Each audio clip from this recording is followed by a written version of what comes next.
Hai guys, Assalamualaikum. Hari ni Kak Bel nak unboxing bantal dengan tilam brand Origin. Jadi Kak Bel dah dapat ni pada 10 hari bulan. Hari ni baru nak unboxing. Nanti kita buka bantal dengan tilam dan kita tengok macam mana. Kita ada dapat dua bantal Origin. Ini tilam ni saiz queen.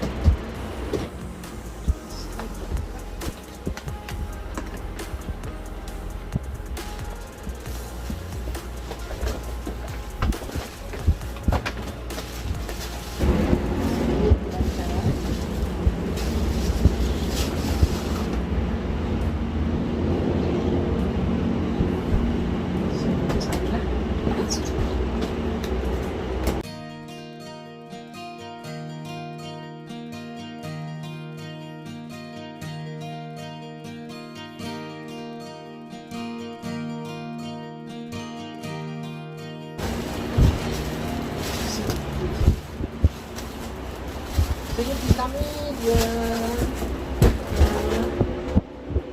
Origin Superior Coolmax Latex pillow. Kita nak buka ni. Ini tilam. Tilam ni saiz queen. Inilah berat.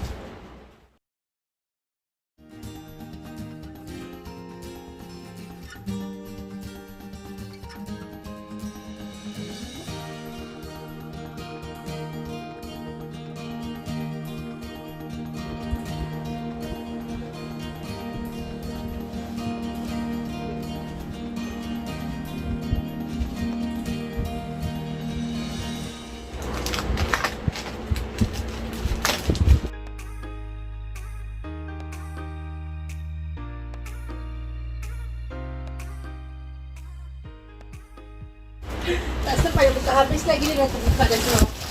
Okey, macam ni. Oh my god.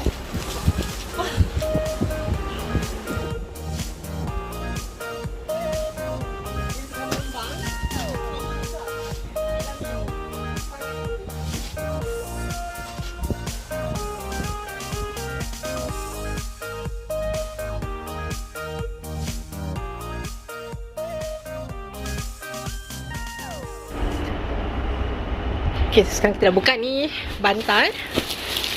So ni tilam dia. Okay, ni dia. So ni tebal dia dalam 25 cm. So ini tilam lama. So nanti kita tanggalkan lah tilam yang lama ni tinggi sangat. Okay, itu dia. Size queen.